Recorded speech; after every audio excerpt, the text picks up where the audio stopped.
All right.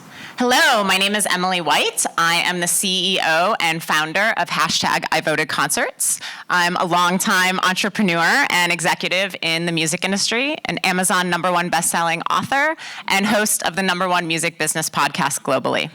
I'm originally from Wisconsin, where, for example, the 2016 presidential election was decided by 22,000 votes and change. I quickly realized that was the size of an arena and was also told that voter turnout was down. So I thought, why don't we fill that arena and tie in voting? So in 2018, we launched #iVoted Concerts, activating over 150 concert venues in 37 states to let fans in on election night who show a selfie from outside their polling place. During the pandemic, we pivoted and produced the largest digital concert in history.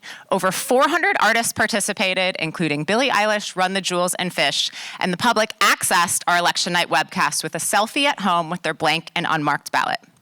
MIT has since analyzed our work, showing that iVoted Concerts increases voter turnout by over 7%, whereas traditional get-out-the-vote efforts do so by 0.5 to 1%.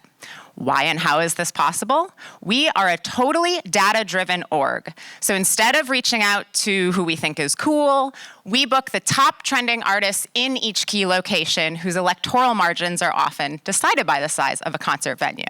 So now we're back to in real life. For 2024, we are holding over 120 of the most beloved concert venues in key cities and states to produce iVoted Concerts on election night, November 5th, 2024. We've been taking that information back to donors, partners, brands, along with the data on the top trending artists in each key location to fund talent and production to produce iVoted Concerts and statistically increase voter turnout on election night. Now, we are also not precious about our branding. If a fellow nonprofit or partner funds the show, it can absolutely be branded as nonprofit powered by iVoted. I'm a little bit new to the nonprofit space. I've been doing this for 7 years. I've been in the music industry for 20. And nonprofits sadly don't always work together. There's often a mentality of scarcity for resources. I'm looking to change that because I believe if we all work together, it is true that rising tides really does raise all boats. We're currently working on arena and impactful iVoted Concerts here in Texas, in Arizona, in my home state of Wisconsin, and in 11 key states whose electoral margins are often decided by the size of a concert venue. As we get challenged out of holds, if we don't reach our funding goals, the challenging agents know that, or the venues know that we want to talk to the challenging agents and point out that it's election night to build in setting aside X amount of tickets for iVoted entry. We've never had a booking agent say no to this. Due to that, we will be in over 100 of the most beloved concert venues come election night to statistically increase voter turnout. But why should we stop there? The iVoted concept is absolutely not limited to music. That's just my personal and professional background and what I know how to do.